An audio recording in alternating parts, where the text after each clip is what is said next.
Hello, Year 6. This is the Yark by Bertrand Santini, and I have had so much fun reading this book. I hope it becomes a favourite of yours too. This week I'll be reading you chapter 1 and 2.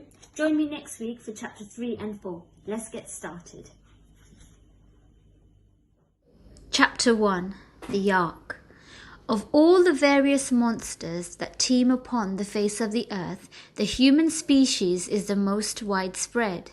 There's another though, more rare, less known. It is the Yark. The Yark loves children. He loves the crackle of their little bones between his teeth and to suck on their soft eyes which melt like chocolate truffles. He adores their tiny fingers, their tiny feet, their tiny tongues which he chews with a sprig of mint for a sweet and deliciously sticky treat. He is a discerning gourmet who also enjoys sipping their brains, which it seems tastes somewhat like marshmallow. Without a shred of racist bias, he gobbles down children of every hue, whatever their shade of brown, beige or pink. All children in the world have red blood and juicy hearts. Beware of his jaws. This mighty ogre has powerful fangs. He glides silently over sleeping houses with the smell of fresh meat guiding him like a beacon through the night. Listen closely. He's turning the handle on your door. And even if it's locked, his hooked nails are all he needs for keys. Poor you. While you dream, he creeps upon velvet paws, careful not to make the floorboards creak. Looming over the bed, he leans in to sniff you. Yum, yum. Your almond and butter scent makes his mouth water. His presence wakes you, and you wonder, is it breakfast time already? That will be your last thought. You blink your eyes, then open them wide. No! It's not a dream. He's here. Immense like a black moon. Drool streams from his fangs as his jaws swing wide. And that's that. It's over.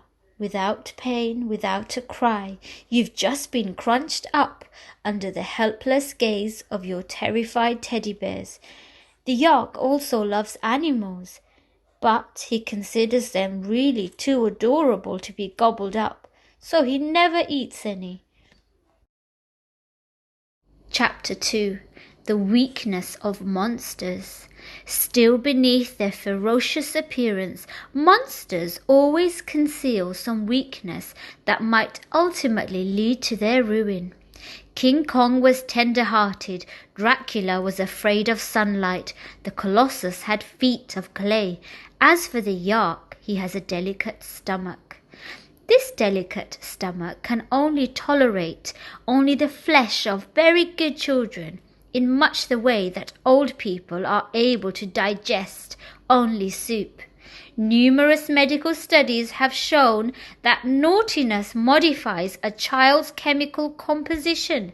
When children do something wrong, their hearts ferment a violent poison, and their flesh becomes more toxic than a viper's venom. Listening only to his stomach, the Yark has occasionally eaten a bad child, but he soon regrets his indulgence. Liars give him heartburn, bullies and brats damage his teeth. As for little sadists, they tie his guts in knots. Such a deplorable weakness of the digestive tract. The Yark would 100 times rather feast on bullies and spoiled kids like a goat that chomps away happily while ridding the world of stinging nettles, weeds and crabgrass. But noble sentiments have never filled anyone's stomach, and certainly not a monster's. Nature, which has no moral code, is indifferent to matters of good and evil. And since time out of mind, it's always been clear that the nicest are first to be eaten.